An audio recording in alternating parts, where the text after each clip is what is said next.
আসসালামু আলাইকুম। আজ আপনাদের সামনে আমি নিয়ে এসেছি একটি ট্রান্সফরমার। অনেক অনেক ভাই আমাকে জিজ্ঞেস করেছেন যে আমি ট্রান্সফরমার কোথা থেকে ক্রয় করি। আসলে আমি ট্রান্সফরমার ক্রয় করি না, ট্রান্সফরমার আমি নিজ হাতে তৈরি করি। দেখুন, এই ট্রান্সফরমারটি আমি কয়েল বাঁধাই করে বার্নিশ করে শুকানোর জন্য হিটে দিয়েছি।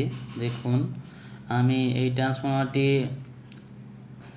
প্রাইমারিতে 18 নাম্বার তার ব্যবহার করেছি এবং সেকেন্ডারিতে 11 নাম্বার তার ব্যবহার করেছি। আমার কাছে অনেক পিসি আইপিএস সার্কিট অ্যাভেলেবেল আছে।